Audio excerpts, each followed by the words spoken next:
बिस्मिल्लाहिर्रहमानिर्रहीम सल्लल्लाहु ताला अला मुहम्मद व अला आलिहि व सहबिहि व बारिक वसल्लम।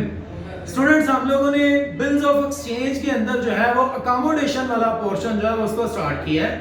बेटर अंडरस्टैंडिंग के लिए आप डे 1 से तमाम वीडियोस को देखते चले आए वन बाय वन, और उसके बाद जो है वो बिल्स ऑफ एक्सचेंज का अकोमोडेशन वाला पोर्शन जो है वो जिस लेक्चर से स्टार्ट हुआ उसको भी आप तवज्जो से देखें, तो उसके बाद आप जब इस वीडियो को देखेंगे तो आपको बेहतर अंडरस्टैंडिंग होगी। अभी जो है वो हम अपने एमआरएफ और सुहेल अफजल की बुक के चैप्टर नंबर 6 का क्वेश्चन नंबर 18 जो है वो अकोमोडेशन बिल उसका करने जा रहे हैं। अकोमोडेशन का मुख्तसर मीनिंग आपको दोबारा से रिपीट करूं तो ये है कि आपने चीजें बेचे और खरीदे बगैर किसी शख्स के ऊपर बिल ड्रॉ किया। क्यों ड्रॉ किया है? क्योंकि आपने उससे उधार लेना था, तो आपने उधार लेने की बजाय नकद आपने उसके ऊपर बिल ड्रॉ किया, तो वो जनाब अकोमोडेशन है। ड्यूरिंग क्वेश्चन जरा इस पे बात करते हैं, ये क्या है। बहरहाल क्वेश्चन की समरी कुछ यूं है। क्वेश्चन नंबर 18 की बुक आपके सामने हो ताकि आप उसको अच्छे से देख सकें। कहते हैं ए ने बी के ऊपर बिल ड्रॉ किया 10,000 रुपए का 2 माह के लिए, जो कि बी ने एक्सेप्ट कर लिया। फिर बी ने ड्रॉ किया ए पर सेम अमाउंट का, जो कि ए ने एक्सेप्ट कर लिया। दोनों पार्टीज ने अपना अपना बिल मुकर्रर तारीख पर दोनों पार्टीज ने अपना बिल जो है वो डिस्काउंट करवा लिया बैंक से 12% पर, और जब मुकर्रर तारीख आई ए और बी ने अपना अपना बिल जो है वो अदा कर दिया। तो कहते हैं आप जो है वो आप जर्नल एंट्रीज पास करें ए और बी की बुक में। तो ये जनाब हमारे पास क्वेश्चन है। तो क्वेश्चन में हमने करना क्या है, दो बुक्स हमने बनानी है। एक हमने बनानी है book of A. Proper question करने के लिए हमें जर्नल का फॉर्मेट बनाना होता है, और दूसरी हमने बनानी है बुक ऑफ बी। ले जनाब, ये हमारे पास जो है वो दो लोगों की बुक्स हैं। हमने किया क्या किया, ये जनाब ए ने जो है ना वो बी के ऊपर बिल ड्रॉ किया। इधर जरा तवज्जो से देखें, हमने क्या किया, ए ने जो है वो बी के ऊपर बिल ड्रॉ किया। तो ए जब भी बिल ड्रॉ करते हैं एंट्री तो यही पास होती है, क्या जी, बिल रिसीवेबल अकाउंट डेबिट और बी अकाउंट क्रेडिट। सर ये डेबिट और क्रेडिट की भी जरा वजह बता दें। भाई जो शख्स बिल ड्रॉ करता है उसके लिए तो वो बिल क्या होता है, एक एसेट होता है। लिहाजा बिल को जो है वो बतौर एसेट ही डेबिट किया कि हमारे एसेट में इजाफा हो गया, एसेट में इजाफा हो गया, इसलिए हमने उसे डेबिट कर दिया। और हमने बी को जो है वो क्रेडिट किया। बी को सर क्यों क्रेडिट किया? भाई हमने कौन सा उसको चीजें बेची थी तो उससे पैसे लेने थे, हमने तो उससे बिल लिया है उधार। हमने कहा था यार हमें पैसों की जरूरत है, तो क्या उसने कहा मेरे पास पैसे नहीं है, तुम मुझसे ना मेरे ऊपर बिल ड्रॉ करो कि मैंने बी से पैसे लेने हैं, और उस बिल के पैसे जाकर ले लेना बैंक से। तो 3-4 माह पैसों को इस्तेमाल करना, मुकर्रर तारीख से पहले पहले मुझको पैसे दे देना, मैं जो है वो बिल की रकम अदा कर दूंगा। तो इसका मतलब हमने जो बिल ड्रॉ किया है ये बिल है तो हमारा एसेट, लेकिन ये बिल हमने बी के ऊपर ड्रॉ किया, बी से हमने पैसे नहीं दे लेने, उल्टा हमने उससे यूं समझे कि बिल जो है वो उधार के तौर पे लिया। जब हम कैश उधार लेते हैं तो एंट्री पास करते हैं कैश डेबिट और बी क्रेडिट, क्योंकि बी लायबिलिटी बन जाता है। तो यहां पर सिर्फ फर्क ये आया है कि हमने कैश नहीं लिया बल्कि क्या उधार लिया है, बिल उधार लिया। तो बिल हमारा एसेट, एसेट में इजाफा डेबिट, और बी जो है ये हमारे लिए लायबिलिटी है, लायबिलिटी में इजाफा हो गया तो क्रेडिट। अमाउंट उसने बताई हुई है, क्या अमाउंट है, 10,000। ले जनाब, नरेशन लिखी जाएगी एक्सेप्टेंस रिसीव्ड फ्रॉम बी, और बी ने इस बिल को एक्सेप्ट किया। बी ने जब बिल एक्सेप्ट किया तो बी ने एंट्री पास करनी है ए अकाउंट डेबिट। क्यों डेबिट अभी बात करते हैं, और bill payable account credit. Bill payable account तो इसलिए क्रेडिट हुआ कि हम 12 पढ़ चुके हैं कि बिल जो है वो जो बंदा एक्सेप्ट करता है उसके लिए वो लायबिलिटी होता है। तो जनाब इसने बिल को तो क्रेडिट इसलिए किया क्योंकि बिल क्या बन चुका है, लायबिलिटी बन चुका है। बिल पेएबल ज़ाहिर है आपकी लायबिलिटी आपने अदा करनी है। अलबत्ता ये बिल आपने इसलिए एक्सेप्ट किया है क्योंकि उसने आपके ऊपर ड्रॉ किया है। यूं समझे कि आपने बिल को उसे उधार के तौर पे दिया है। तो जब आपने बिल उधार के तौर पे दिया तो आपने ए को डेबिट किया बतौर एसेट के, कि आपने उसको बिल जो है वो उधार के तौर पे दिया। तो ये नरेशन लिखी जाएगी एक्सेप्टेंस गिवन टू ए। अब क्या हुआ, अब बी ने भी बिल ड्रॉ किया। बी कहता है यार मुझे भी पैसों की जरूरत है, तो ए ने कहा ठीक है तुम मेरे ऊपर बिल ड्रॉ कर लो। अब जब बी ने बिल ड्रॉ किया तो बी ने एंट्री पास की बिल रिसीवेबल अकाउंट डेबिट, क्योंकि बिल रिसीवेबल एसेट है, एसेट में इजाफा डेबिट, जो भी शख्स बिल ड्रॉ करता है उसके लिए वो एसेट होता है।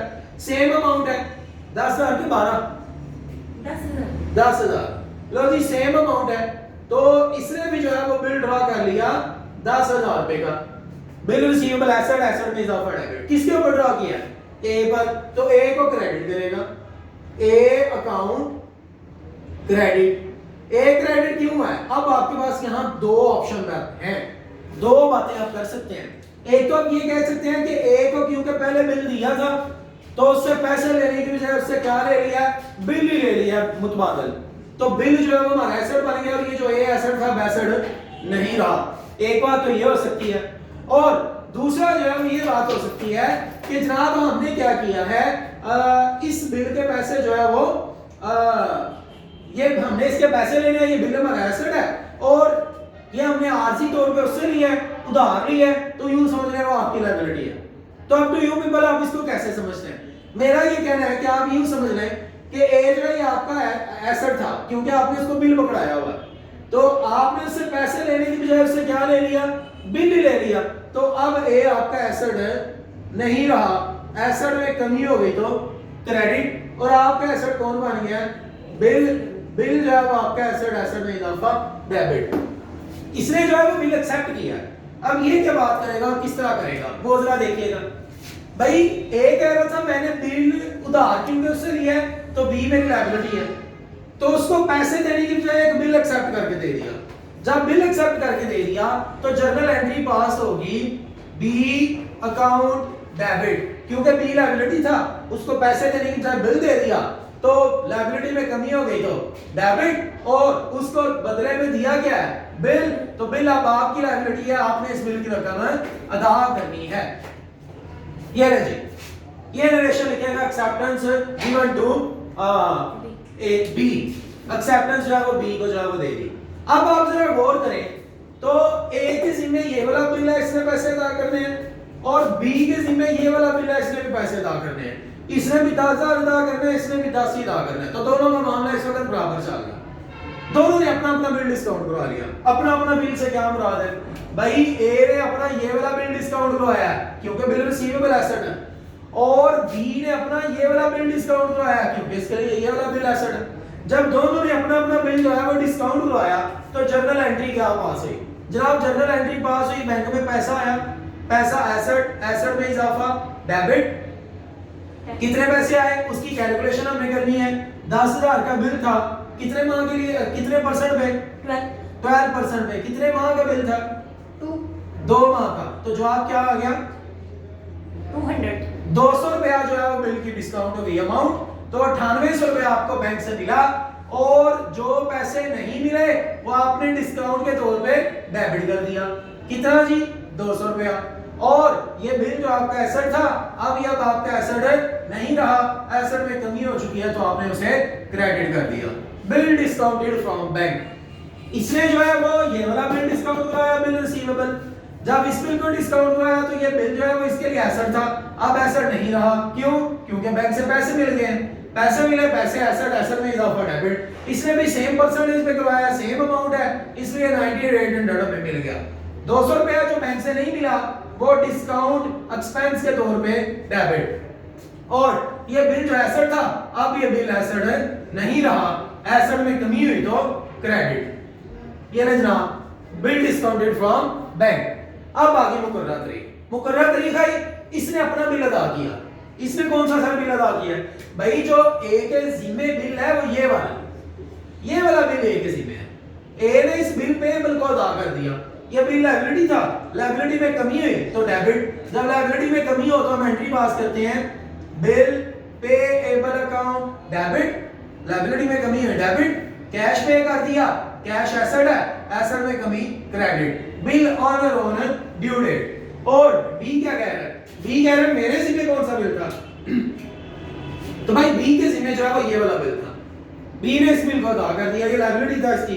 तो जब इसने इस बिल को अदा किया, ये लायबिलिटी था, लायबिलिटी में कमी हुई तो डेबिट, ले जनाब डेबिट हो गया, और पेमेंट कर दिया। पेमेंट करने से कैश एसेट है, एसेट में कमी हुई तो क्रेडिट। ये जनाब अली हमारा बिल अदा हो गया।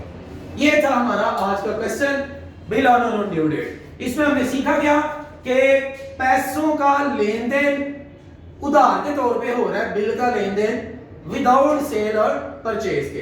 तो आप जो है वो इसकी बेहतर अंडरस्टैंडिंग के लिए जरूरी है कि अकोमोडेशन का जो कॉन्सेप्ट है उसको ज़हन में रखें।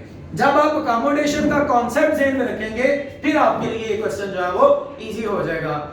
बेहतर ये है कि आप जो है वो पिछले तमाम लेक्चर्स को रिवाइज करते चले आए, तो आपके लिए इंशाल्लाह ताला इसको समझना आसान होगा। आफ्ताब अंतारी ऑफिशियल के साथ जुड़े रहें। Thank you so much.